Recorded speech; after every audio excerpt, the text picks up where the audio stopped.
This is Nattering with E with your host, Eric Friedlander. Welcome to Visionaries Global Media, your number one source for podcasting entertainment. Visionaries Global Media, envisioning excellence on a global scale.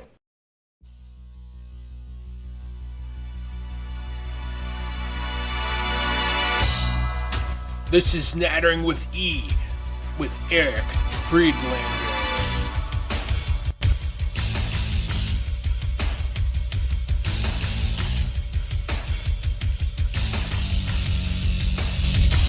What up, world? It's your boy E coming at you from the Nattering with E studios. As always, we are brought to you by the Visionaries Global Media, who you just heard that awesome commercial from.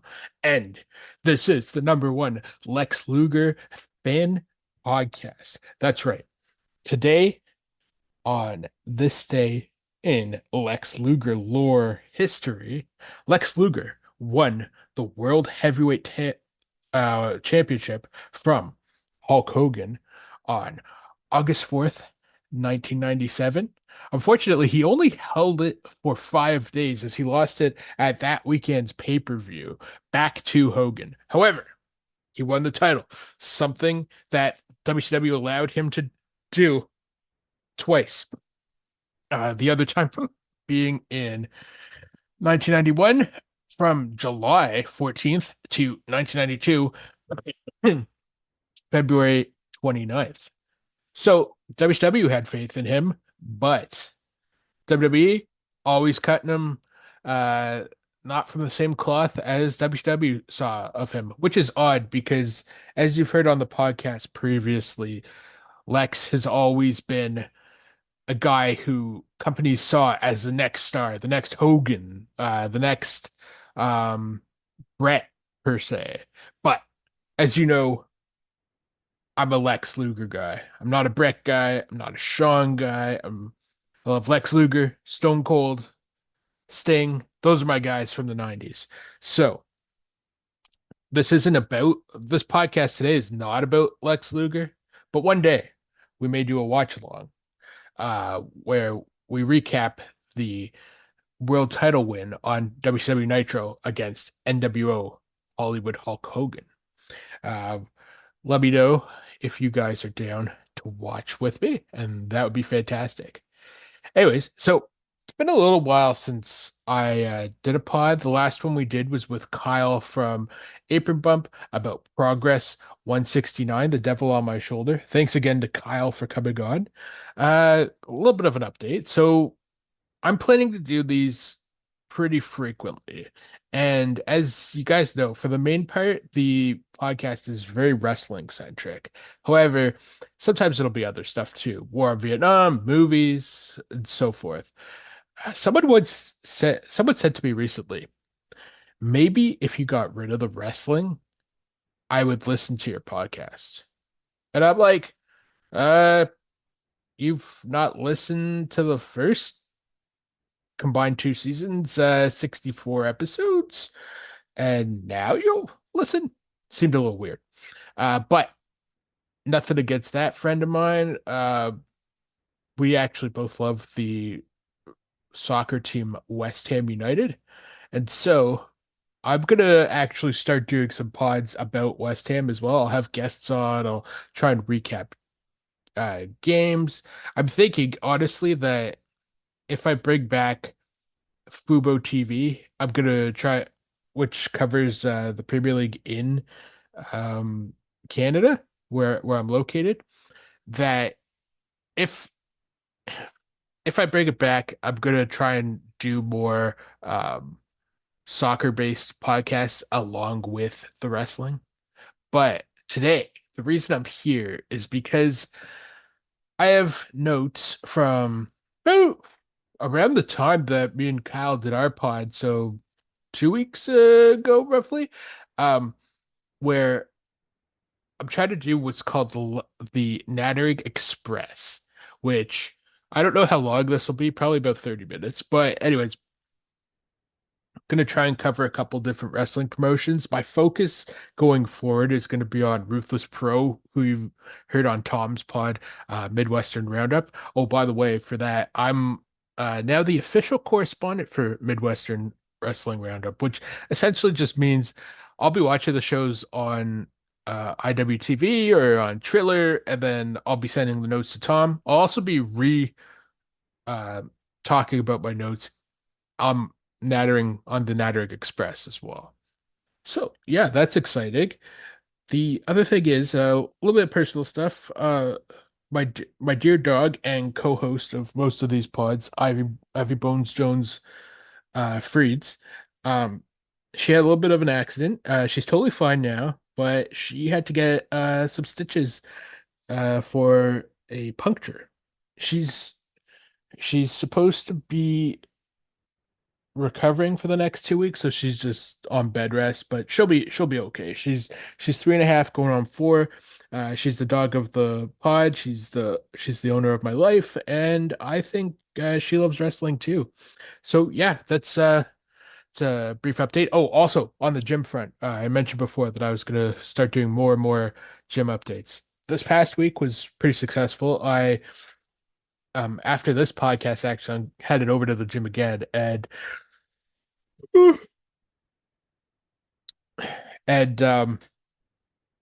essentially I've gone four times this week, which, as you know from our previous updates, 2 times a month was kind of the norm for a little bit, which is not enough. I understand that now it's totally not enough. So I'm gonna keep trying to go, keep trying to get my stomach down and hopefully not need the CPAP machine. Nothing against them. I just want to try and do it with diet first and fitness. And if it doesn't work, then I'll go to a CPAP machine. But I don't feel the need to try it now. Uh, Mainly because my reasoning isn't so much the cost of it, it's more the fact that um I love sleep. Like the Olympics were just on, and so like if sleep was a professional sport, I'd probably place gold because I love to sleep. I could literally be a bear if it wasn't for the podcast and previous and various jobs that I've worked. Um, I just sleep all the time. Honestly, I just sleep. Like people are great and everything, and it's nothing emotional or dark or anything like that. I love to sleep. It's sleeping, eating, video games, hanging with Ivy, and podcasting are my top 5 main things that I like to do, I would say. Also, speaking of top 5 or drop 5, I'm gonna try and get Brundan on here again soon, and SJ. I think SJ's back making pods. I'm not totally sure, but she'll let me know. But we got to do a drop 5 on a couple of different topics, so that's coming. My birthday's also coming in a couple weeks, so I'm definitely going to try and do a pod on either the day of my birthday or day before or or a couple days after, just reminiscing about how 35 was. And sorry, lots of yawning today, but and just trying to anticipate what's next, what I'm reflecting on and so forth. Also, in terms of stickers, I have a bunch still of Nattering with E, so if anyone's interested in grabbing stickers, totally let me know. I'm happy to send them out.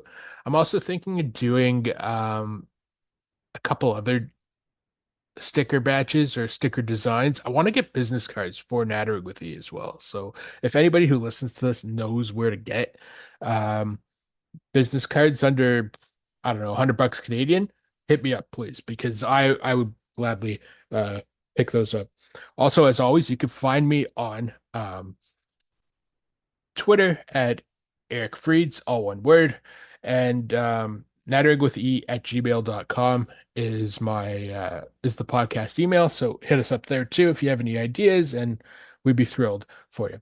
So, as I mentioned a few minutes ago, my notes are a little bit old, like 2 weeks old, but it's my pod. So, as the poet and sometimes guest on the pod says, Tom. of High Five and ROH Revelry says, "It's my pod. Do what I want to do, not what some guy tells you to do or some other guy tells you to do. It's my pod." And so, with that in mind, let's get into a recap of RPW Scum of the Earth, which took place a couple of weeks ago also. I think it was July 7th or 10th. RPW, yeah, RPW Scum of the Earth. Great show. Speaking of RPW, they were a part of what was called Converge, which took place August 3rd, and essentially 10 promotions just teamed up and ran an indie show right before SummerSlam. So typically what happens for those new to the podcast, thanks for listening. Um, Typically what happens with independent wrestling, which I absolutely love, is that when there's a big show, SummerSlam, All In, Royal Rumble, sometimes Backlash and like smaller WWE cards, all the indies in the area or near that area rent out space in local pool halls or gym or school gymnasiums or churches and run indie shows. So this company did Converge, which was basically to say we have 10 promotions and we're converging on Cleveland so that we can have our super card. And that card is stacked. However, today we're gonna go back to July 20th, which was 3 weeks ago, and talk about Scum of the Earth. Scum of the Earth was previously Scum of the Earth has only been on the docket for Ruthless Pro for this year. Usually, sometimes when a company's been around, they've been around since 2020, and so a couple of their things have been around, like King of the Kills coming up in on my birthday, actually, August 24th. I'll be covering that as well. And so anyways, Scum of the Earth is their big thing. This was their precursor to King of the Kill this year, which is coming up, as I said, a couple weeks. Basically they try to run monthly. I'm praying, hoping, pleading, and I'm sure Tom can speak to this too on his pod, or if I ever get Tom on here too, that we both hope RPW eventually gets like a weekly TV series on IWTV, because if you love deathmatch wrestling, it's chef's kiss. It's great stuff. So I've actually covered on Midwestern Wrestling Miasma, which took place on April 7th, and Animosity, which took place on March 2nd. So really, I've only been watching the promotion since about March of this year, but they have a library that goes back to Ju June 27th, 2020, which seems to be when they first opened up, according to Cage Match.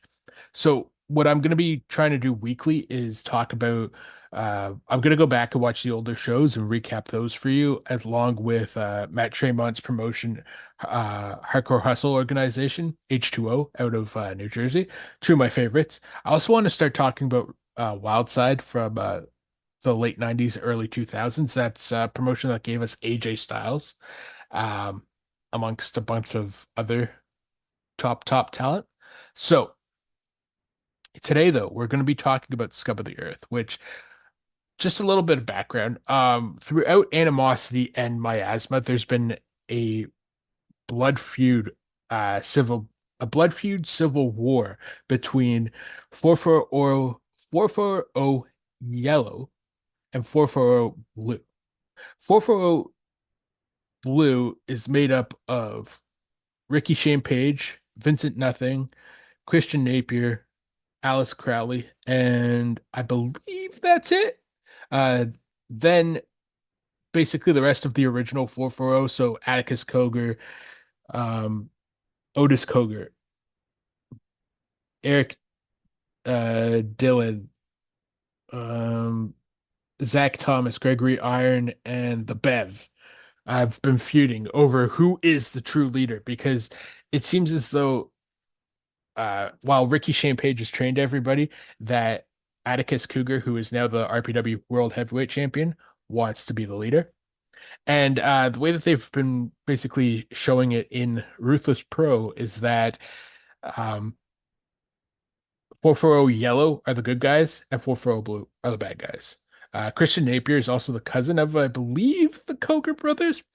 And long story short, he continues to get involved with their matches. He cost Hoodfoot Mo Atlas inadvertently the RPW title, which allowed Atticus Cogar to win. So I think our guy Hoodfoot, who's actually dating Alice Crowley in the real life, might be coming for Christian Napier at some point for costing him the world title. If you've never watched a Hoodfoot match, watch Hoodfoot versus Zillafat 2 off of GCW or pretty much any Hoodfoot match ever, and you'll be like, "Oh my God, I need to be more into deathmatch wrestling." So it's July 20th.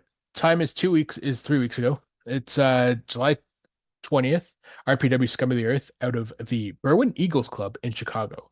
Our main man, High Five Tom, was actually there live in person. And just a teaser for our next episode coming on Wednesday of next week, so August 14th, we will have RPW's own Peapod on the pod to talk about King of the Kill 2, along with recapping RPW, Scum of the Earth. And I already told him, we've been texting, and I said to him, hey man, if I get into Lex Luger talk, you're literally going to be here for 7 hours. So we'll try and keep the Lex Luger talk outside of the podcast, just for your sake and for the fans' sake. But yeah. So July 20th, Peapod, John Bullard, and Ron Naimi were the three commentators for the night. Peapod did all the play-by-play, and then Bullard and Naimi took turns coming in and out of commentary to talk about various matches. We also wanted to give a special shout out to John Bullard, who's done amazing, amazing work in Ruthless Pro, along with, I think he runs Flophouse out of Michigan, but uh, essentially this was his last, Scum of the Earth was his last show, which was kind of, you know what, I was a little bit, I mean, like, it's sad that he's going, but I was really hoping he'd go at, if he was deciding to leave, sorry, I was hoping it would be at King of the Kill, and then we would start the Ron Naimi Peapod era at Malignant, which comes out in September. So King of the Kill, just on the background for you, is a big time deathmatch tournament. It's it's not, because they're a newer indie RPW, it's not on the same level as like Insane 8 out of Milwaukee, or um Tournament of Survival from GCW, or Cage of Death in GCW. I mean in CZW, but it's like last year's tournament, insanity. This year's tournament, expecting much of the same. It's as long as they don't put in either, not Anthrax, but shit, what was the other dude's name from H2O? Hang on one second. Yeah, as long as they don't put in um Alex Stretch, then it should be fair, because Alex Stretch is a freaking madman. He won H2O's tournament, uh the Ultra Violent Deathmatch tournament, the night before this tournament. And yeah, so this will give, if he's not in it, basically the eight contenders who are in it will have a chance at actually winning. If he's in it, the seven other guys, no chance. It's going to Stretch. Like, he's for lack of a tournament, he is the king of the kill when it comes to deathmatch tournaments. Okay. So John Bullard, as we just mentioned, this was his last show.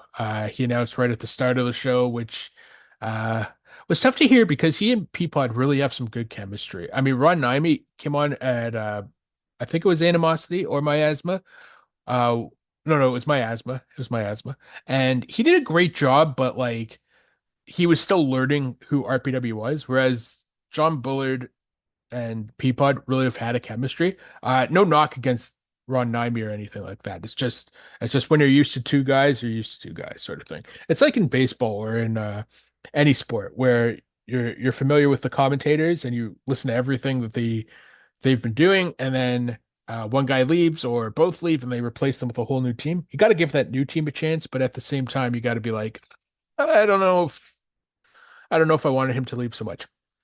Okay, so tonight there was 8 matches on the card as a former WWE ref and CCW alumni Drake Younger makes his return to wrestling as he faces the prodigy Malcolm Monroe 3, aka MM3. So I have to asterisk my own podcast because Drake Younger, just for some background, he is a legend in the wrestling business. If you go back to mid 2000s CZ Combat Zone Wrestling, he's an integral part. A lot of these deathmatch guys that we see today don't get their start if it's not for Drake Younger. So I'll give him his props there. His personal opinion on things, like he was anti-COVID, he's pro-Trump. Uh, so I myself don't agree with those opinions, which is fine. But the way that he handled it in WWE, let's just say he would still be a ref if he had handled it better. That's where I'd like to leave it because I don't want it to come off as like an F Drake Younger podcast because that's not what this is. Uh, I mean, given the chance, if I was able to interview him, honestly, I would not bring up any of his political or COVID stuff. I would just literally talk about CZW Cage of Deaths, probably. But anyways, onto the show. Onto the show. So the ring announcer for Scum of the Earth was Don Georgie. Don Georgie is his gimmick is basically that he's a Italian mobster. And he even said that he is the original Don of professional wrestling, mentioning that he's real and NXT's Tony D'Angelo is a phony mobster. So our first match. So there's 8 matches on this card, as I mentioned, and the first match was a team called Big Fucking Balls, Brutus Dillon, and Bull Bronson versus Randy West and Schwartzy. A little background here. Um, Going into the match, Randy and Schwartzy have been taking on pretty much every tag team except for champions Midwest Scum and both colors of 440. Big Fucking Balls, I think this was their debut match with RPW, but they've been in the business for, I looked it up. Bull Bronson's been in the business for almost 20 years. I'm pretty sure he was on Wild Side at one point, probably wrestling Tank or Iceberg, I want to think, who are two big monsters there. And Brutus Dillon was his tag team partner, he's been in there less. I think he's only been in wrestling for like 8 years, which is honestly not a lot of time. It's interesting with wrestling because like if you're not in you could be like 12 and get into the industry and then retire by 30 and you'll have like 17 years of experience or 18 years of experience. Uh, but you could also be like 37 and then have been wrestling for the last 5 years and have just as many matches as that guy. So it's interesting. Like your experience means something in terms of how you call a match, don't get me wrong, but it also is like it's okay. Like it's not that big of a deal.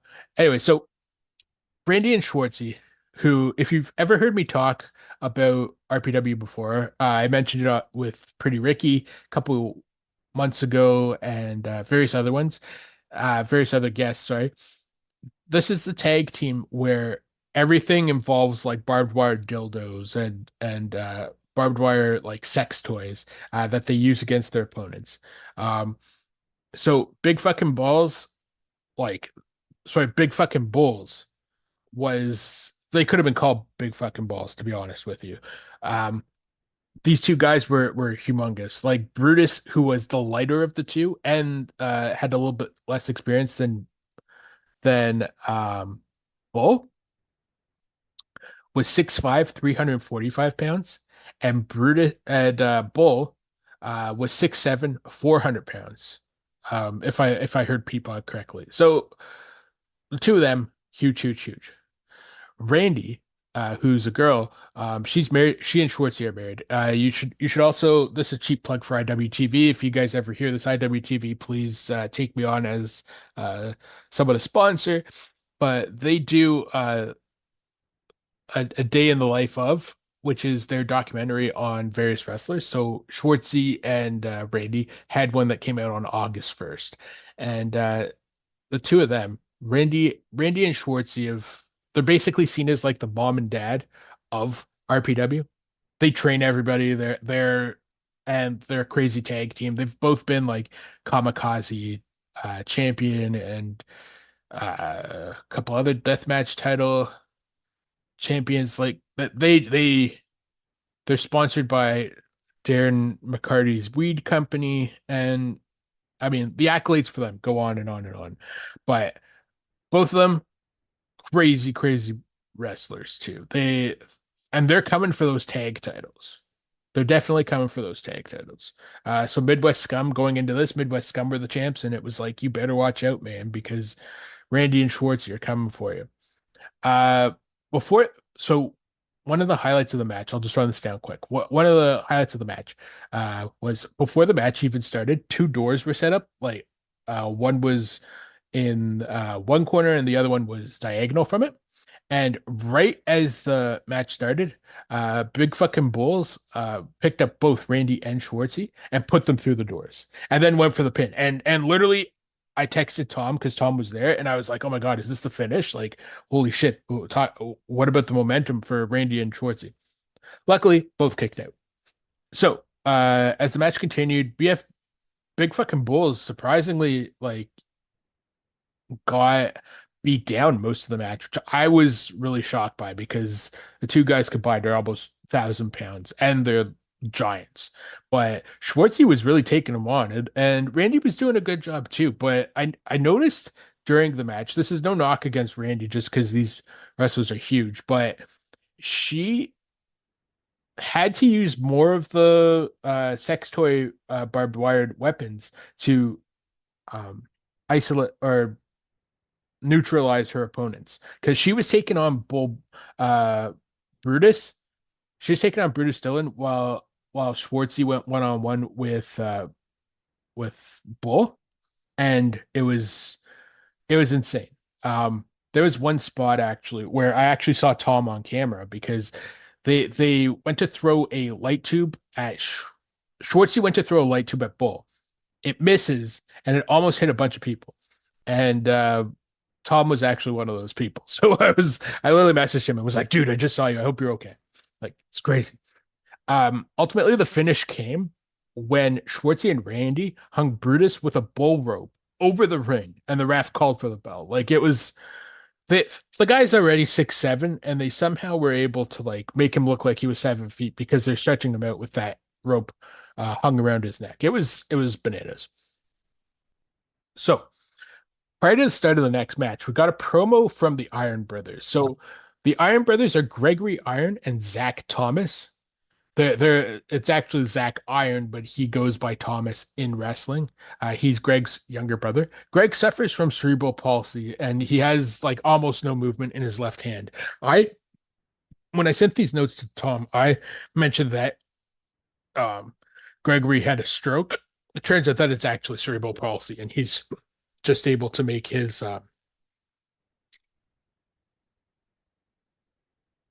he's just able to make to do his wrestling moves um with the one arm. So the reason they were doing their promo is because normally Zach Thomas is one half of the Midwest Scum with the Dreadlock King Zach Logan.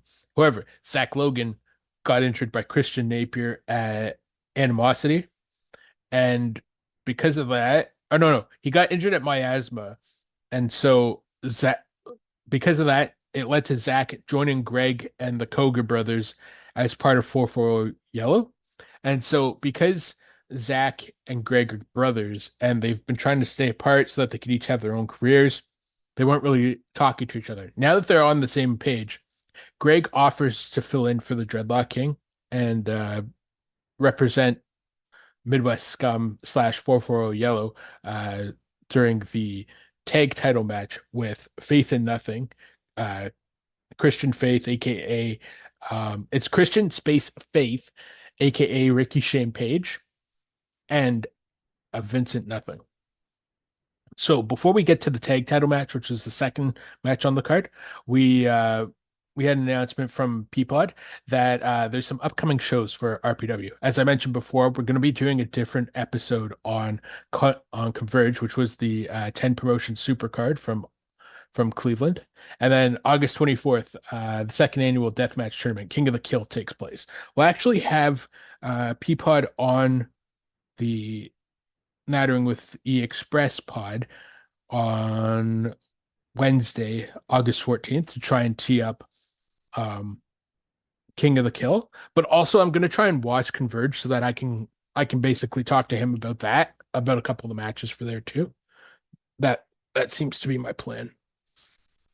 Okay, so going into the match, I believe, and this is no knock on RPW's parents, Schwartzy and Randy, but I truly believe that if they fought Zach and Zach, aka Midwest Scum, I think that would have been one hell of a tag team title match for RPW.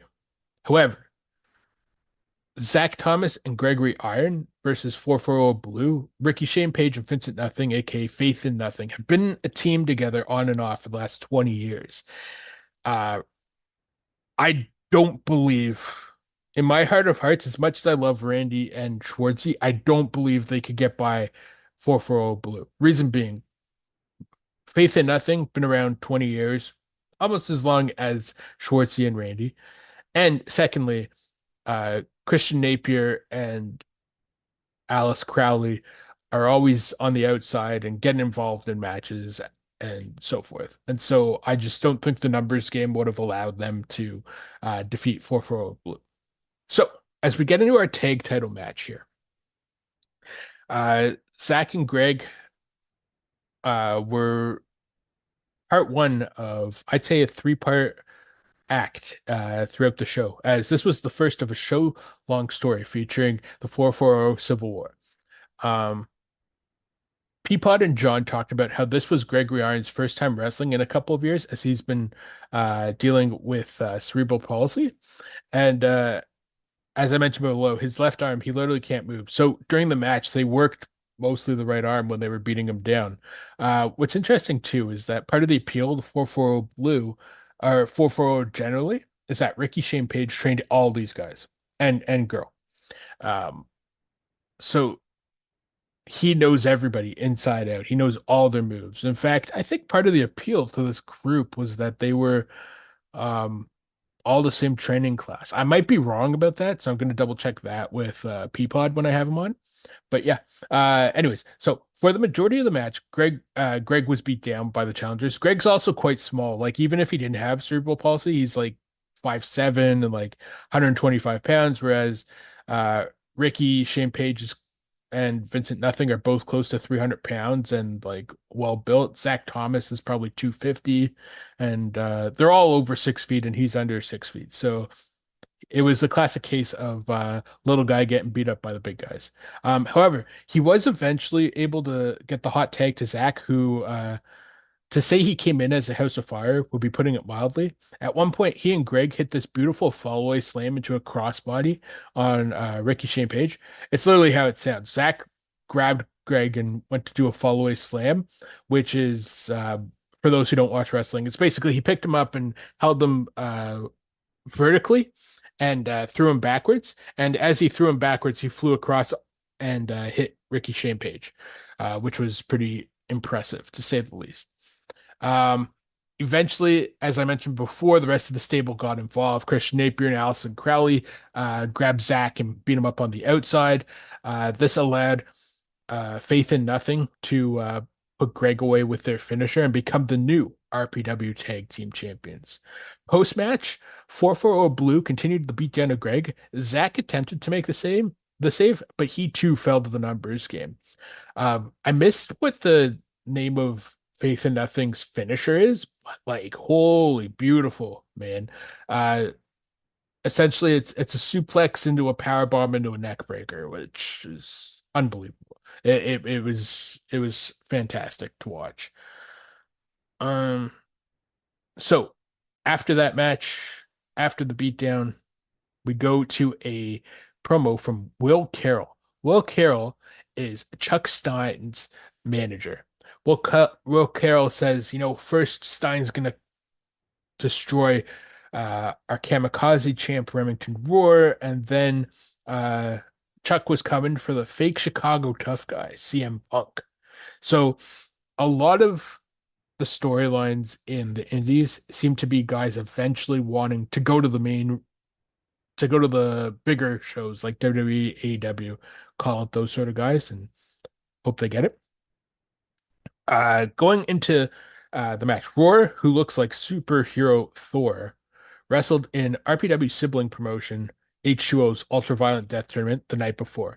I mentioned earlier that Alex Stretch won that, and he and Roar are actually a tag team at in different promotions. And to say Roar took a beating was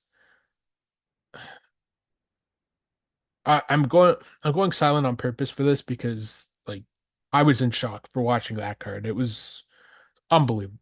Unbelievable stuff. He takes a lot of abuse for a guy who's very, very good. And between you, me, and the lamppost, I think he's going to be the next big like indie guy to go to a major promotion.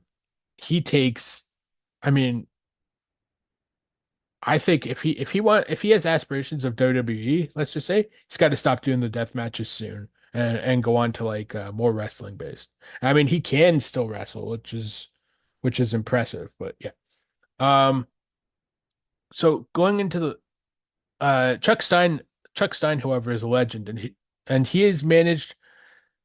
Chuck Stein is a legend, and he is managed by Will Carroll, as I mentioned, which is supposed to sound like Will Ferrell. The gimmick that both these guys have are being 80s punks. If you think of the movie The Warriors, I know it's 1979, not the 80s, but like that sort of New York tough guy gimmick, something that like if you look at the Ramones from the 70s, really it's these like older guys who are like trying to be cool, leather jackets, things like that. And Stein, as they were coming out, brought out a barbed wire baseball bat, and Roar brought in a variety of weapons too. The Kamikaze title is considered to be like the workhorse title. It's like the deathmatch version of an intercontinental title for those that watch WWE. So as they were brawling, Peapod described Remington Roar as Remington Roar looks like if a Mack truck and a gorilla had a baby. Then he even explained to John Bullard that he had no idea what he was talking about. But I want to say that's a fair description because he can move the way that I think what he was trying to say is that Remington Roar can move like he could take a lot of punishment and he can throw guys around because he's ultra strong, like a gorilla. Um, the two standout parts of this match, because it was gross and disturbing in the best ways. Where Stein and Roar pouring salt on each other's wounds. That's right. Like literally, like when someone insults you, and it's like, oh, salt on the wound. This was literal salt. Like they had like Jewish kosher salt, and their backs were ripped up from the weapons, and they would pour the salt on the open wounds, which I know people say wrestling's fake and stuff, but I don't think they were faking that, to be honest with you. Like I know I would not be if somebody was pouring salt on my wounds. Another crazy part was each guy was sticking syringes in the other guy's mouth and eyelids, and Roar ended up winning by muscle buster through a glass door filled with gusset plates. Like what the F is the best way to put it. Like the match was insane. So Remington Roar, I think, is the next big thing, as I've been saying, and can't wait to see what's next for him. Speaking of someone I can't wait to see what's next for, Eric Dillinger. Eric Dillinger, he fought Remington Roar at, I believe, Miasma, and that match was bonkers too. He's a heel, but like he has the look and appearance of like a heart and soul type guy that's like crazy with all the matches he takes, but like he could be the face of a company at some point. Or if he eventually takes the RPW title off of Atticus Cogar, he'll be like a killer. He'll just like he'll need a faction around him, so to say, but like he'll be unbelievable. He's another guy to watch out for where you're like, I think this dude's gonna go places. Like even if it's GCW or TNA, which is totally good too, he's gonna go places.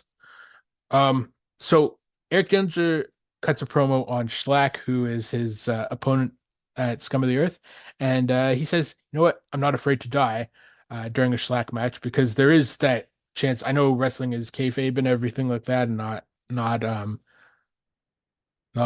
not real, quote unquote, but like there's always a chance you could get killed, right? And Schlack's someone who will definitely make you think that. Anyways, Dillinger says, you know what? I'm not afraid of death. Not at all. I do these crazy matches. I know what I'm getting into.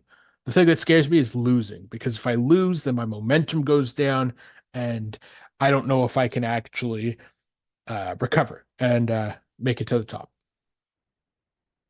So going into the match, despite all the weapon, so this was a death match. Also, this is match number 4 for those keeping track. Uh, Despite all the weapons around the ring, both inside and out, the opening 5 minutes was Schlack and Dillinger working a shoot style match, trading submission. So it was more like MMA style, like they were ground and pound, like trying to break each other's arms and stuff. And once they started including weapons, things got quite insane. Like both these guys were openly trying to commit a homicide on each other, and that's no joke, and that's not me being over dramatic. Like the way that they were attacking each other, if this was a real fight and not wrestling, one of them would have died, 100%, or would have lost an eye. Like it was a fantastic match. To me, this was the match of the night actually, because I was blown away by how many different styles they incorporated. Um, Schlack basically destroyed Dillinger's arm, like to the point he almost ripped it out of socket, but then he would like stop and pull him back into the ring and then try and get an actual submission victory there. So, Schlack no-sold a frog splash under a light tube bed and locked on another arm submission for the victory. This was great, like a visual, because he was completely out of it. But and Dillinger thought he had him with that frog splash through the light tube bed, but Schlack no-sold it, got up, put him in an armbar, and good night, Irene, basically. But that brings me to something that I'll probably rant about on many an episode. But essentially, the thing that pisses me off about deathmatch wrestling is like it's bonkers, it's violent, it's they're taking insane bumps, but there's always something like cheap about the ending. So, for instance, a frog splash through a light tube bed after having like staples gouged into your eyes should be the finish of the match. Schlack kicks out at 1. He just like no. He didn't even kick out. He just gets up after he gets under after he's done taking the frog splash. He just gets up and locks on another armbar submission. Like it made absolutely no sense as a finish, but I mean, I guess they wanted Schlack to go on because Dillinger said, I'm more scared to lose than I am to die. Anyways, Ron Naimi worked with Peapod during the Schlack and Eric Dillinger match, and they went to a 15-minute intermission. During that 15-minute intermission, the lovable psychopath Tommy Vendetta, who's part of the Pillars with Malcolm Monroe III, aka MM3, cut a promo on 440 Yellow's Otis Cogar, who not only cost him the Rust Pro title last time out, but also injured him so he couldn't participate. So to say that like vengeance is on Tommy's mind is for sure, because he legitimately got a concussion, I believe, from that, and Malcolm had to fill in for him, and unfortunately, Malcolm was unsuccessful in retaining the Rust Pro title during during that four-way with Hoodfoot, actually Otis, and Lou Nixon, who came in from New Zealand. So once we get back from the second half for the second half of the show, we're back to John Bullard on commentary with Peapod. And the first match back is Tommy Vendetta, the lovable psychopath, versus Otis Cogar. This match, full of hate, as these two, along with Otis's brother and RPW World Champion Atticus Cogar and Tommy's tag partner MM3 and manager Darren Bacardi, have been in a great feud up and down the East Coast of US of the Midwest to the east of US of the US. Cogers versus Pillars. Near the end of the match, the 440 Blue members, Christian Napier and Allison Crowley, got involved again to help Tommy get the win. So this was part two of a three-part act I mentioned between 440 Yellow and Blue. This got so Christian Napier and Allison Crowley helped Vendetta win. Vendetta, not impressed, did not want that assistance. He wants nothing to do with the Civil War, but like he has enough respect for Otis that he knows that if he's gonna beat Otis, it should be him beating him, not anyone helping him. Anyways, post match, Christian Napier and Allison Crowley basically concertoed a steel chair around the neck of Otis Cogar. So I think he'll be missing King of the Kill because that looked pretty brutal. However, Tommy didn't really intervene. He thought about it for a sec, but then he like waved it off because his hatred came back of Otis. I mean, I think he was going to turn face for like 5 seconds because he's a heel in RPW, but he was like, nah, I don't want to. Um, what's also interesting about this is like none of the other 440 members on Yellow came out to help Otis Cogar or fend them away. And even in the tag title match, the Cogars didn't come and help um, the Iron Brothers or anything like that. I was kind of surprised too that like Atticus didn't come out to save Otis because like the way that they concertoed him, a concerto is basically you wrap one steel chair around a guy's head or neck, and then you hit him with another chair, making it a sandwich. So it's interesting that like 440 Blue seems to be on the same page because they're all around each other all the time and just everybody's just there, uh, supporting each other and getting involved in matches. 440 Yellow, it's like we get that Atticus is the leader and Otis is his right hand, but like, I mean, if Greg wasn't in 440 Yellow, would Zach really be in there? That's my question. The sixth match for the card though was Judge Joe Dredd versus Casanova Valentine. So Joe Dredd has a um fascination with the bulldozer Matt Tremont, who runs H20 out of New Jersey. They wrestled previously, like Judge Joe is Matt Tremont's biggest fan, but also hates Judge Joe. I mean, also hates Matt because Matt became the killdozer with Cruel. It's a whole stick for another episode. Um, anyways, prior to the start of the match, Don Georgie said a special guest would be in attendance for the upcoming Fight of the Monsters of RPW, as Casanova and Judge Joe are both absolute killers and monsters. Um, Cue the bulldozer Matt Tremont's music. So as the killdozer, Matt Tremont comes out to Corn's Something's Always Part of Me. Oh, what's the name of that song? Uh Corn. Sorry, give me 1 second here. Corn. Freak on a Leash. He comes out to Freak on a Leash.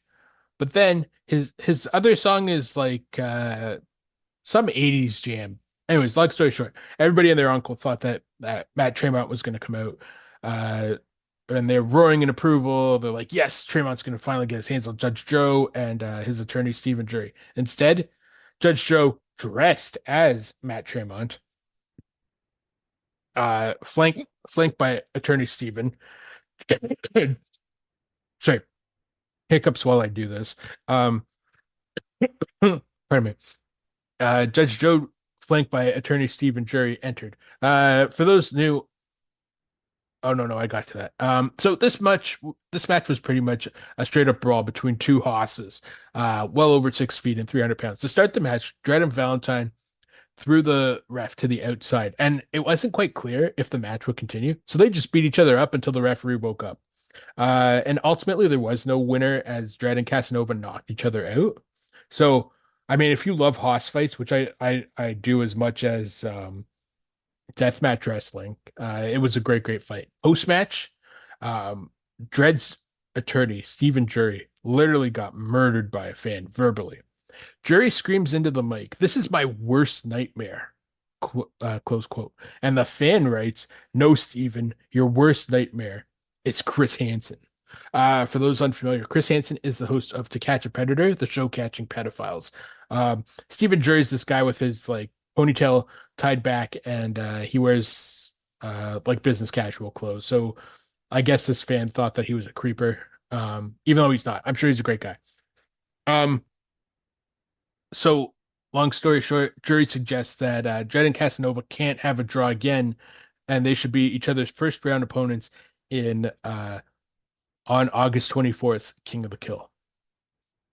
Our next match was prior to our next match, two promos happened. Jake Christ and Atticus Cogar exchanged promos. So Jake Christ is Atticus's dream opponent, and now that Atticus is the RPW World Title champ, hmm, he was able to get Jake as his opponent here. Um, the match itself was fantastic. There's so much to describe. Some highlights included the crowd chanting for Atticus to scalp Christ with the skewers that he poked into his head against each rope in the ring. Christ hit a Van Daminator, shout out to RVD, which should have been the finish. Atticus ultimately won with the brain hemorrhage front facelock DDT through a stack of chairs. So Koga wins.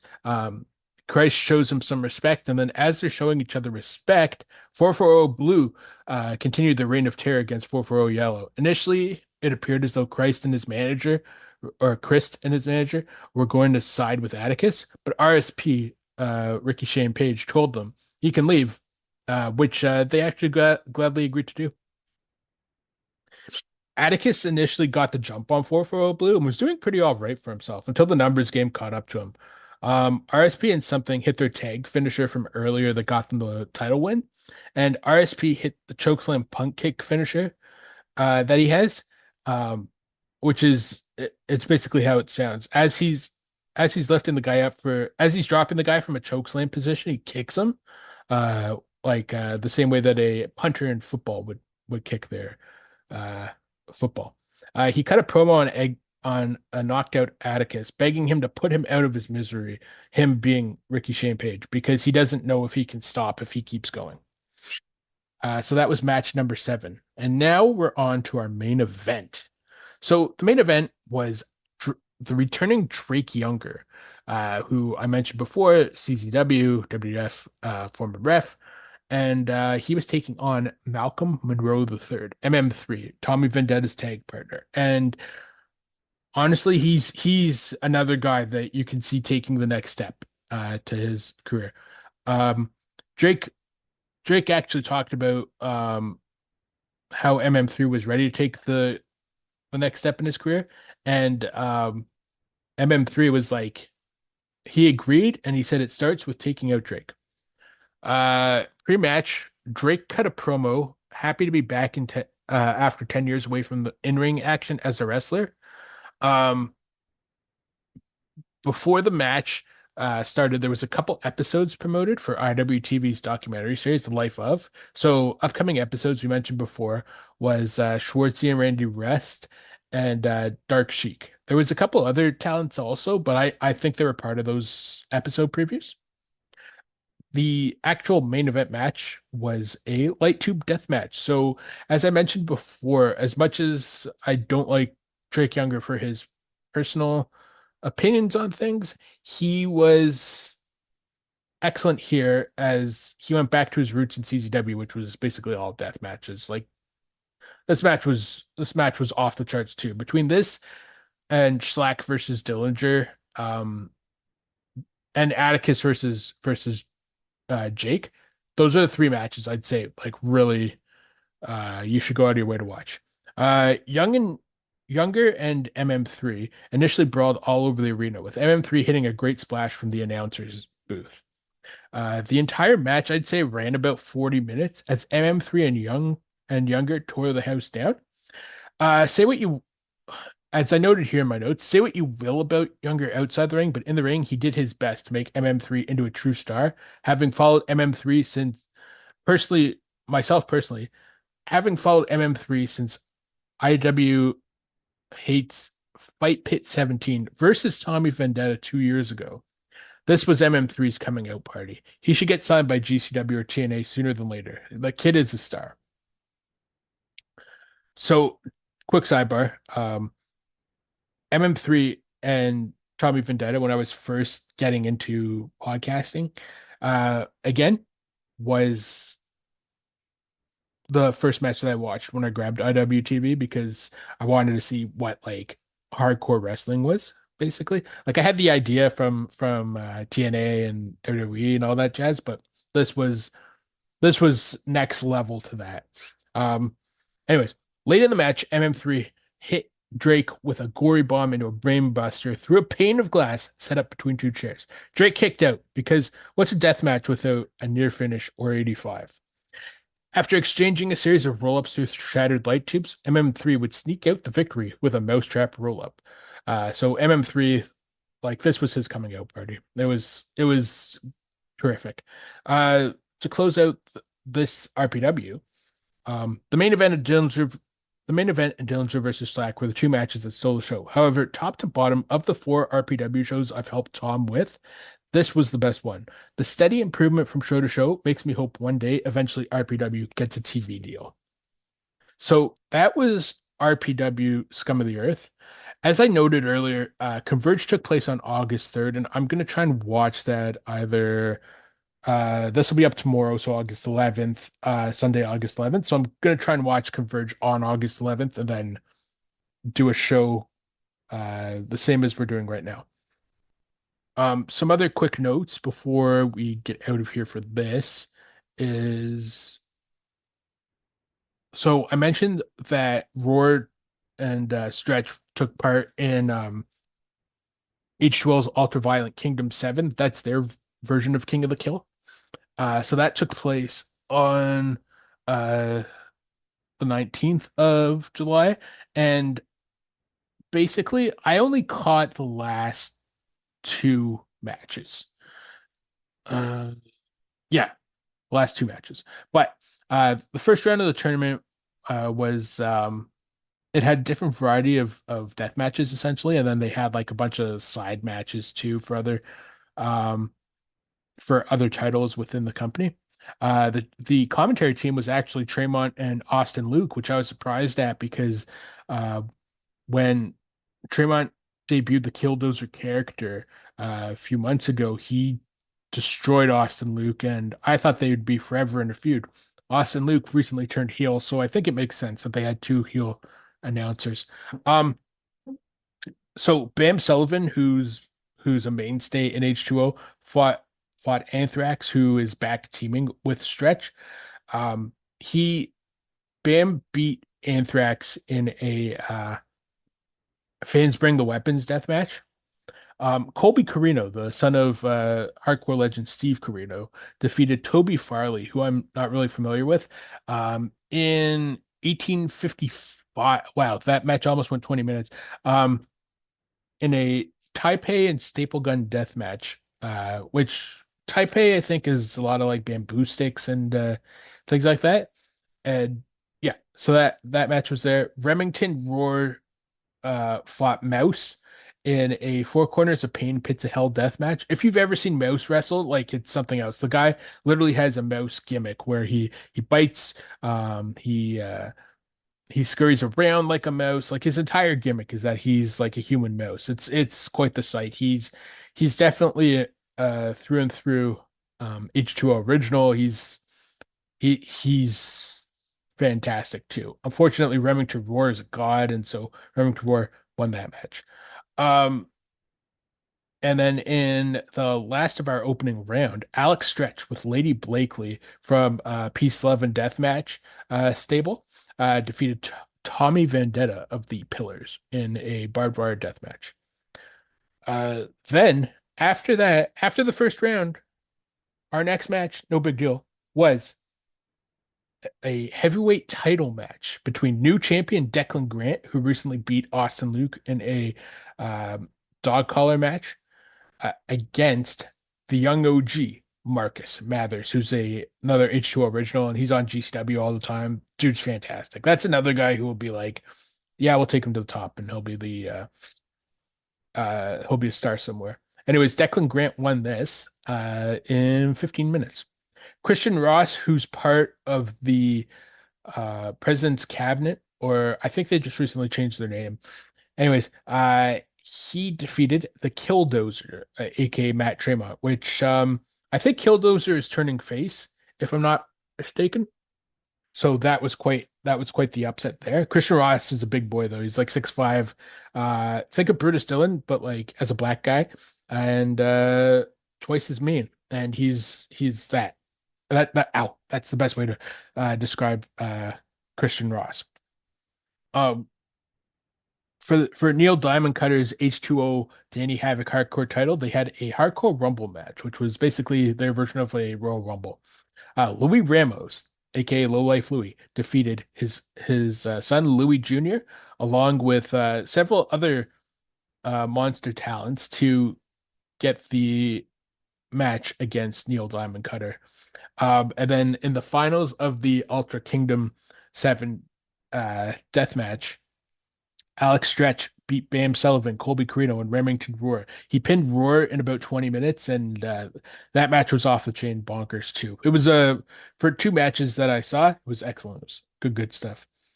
Um, on Sunday, July 28th, this will be our last thing, and then we'll get out of here. But on Sunday, July 28th, H2O had Savage presented Savage Summer.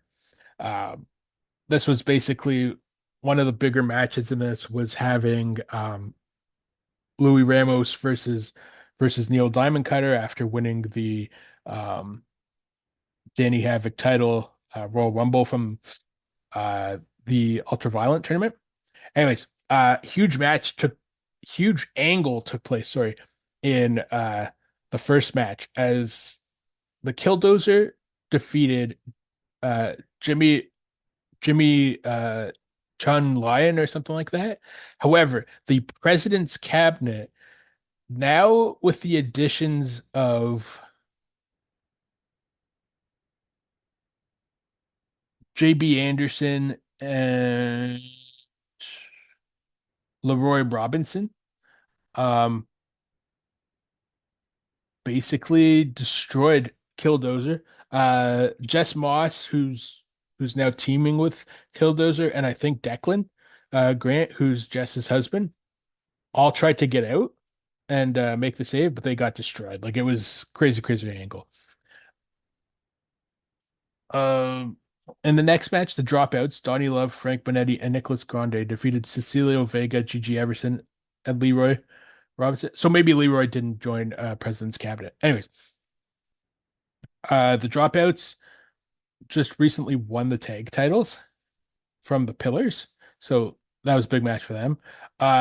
Cody Manhorn defeated Austin Luke, which I thought was a bit of a surprise because uh, they've been in a feud to the point where Cody Manhorn was eliminated from the Danny Havoc Hardcore title contendership match because of Austin Luke. Like he ran out and he eliminated him basically. In a Mouse Party tag team match, JB Anderson and Mouse wrestled Alex Stretch and Lady Blakely to a no contest. So that match must have been bonkers too. I hear there's a rematch coming up soon, so looking forward to that. Um, in a worldwide deathmatch title light tube deathmatch, Jess Moss defeated Anthrax. So I'm sure that was quite violent. Then, for some reason, that's posted twice. Oh no, it's not posted twice. I think I posted it twice by accident. Um, then we got H2O Danny Havoc hardcore title match. Neil Diamond Cutter defeated Louis Ramos. So Louis couldn't get the job done, but like Neil just recently won the title, so I understand that. And then finally, in a barbed wire death match, Declan Grant defeated Jimmy Lyon. So I'm assuming that because I think Jimmy Lyon joined the cabinet and they changed the name, and Declan was able to defeat him for that. So that's it for this week's Nattering Express. Not really an Express episode. I'm calling it the Express because uh, we're diehard fans of Lex Luger going from the end of his narcissist phase in 93 all the way through to when he stopped wrestling and became the Lex Express. And he's also a tag partner of Sting. So this will be up to when you hear this, it'll be up on August the 11th or later, depending on when you listen. Thanks again. As always, you can find me on Nattering with E on Visionaries Global Media and the Nattering with E Network. And thank you so much for joining me.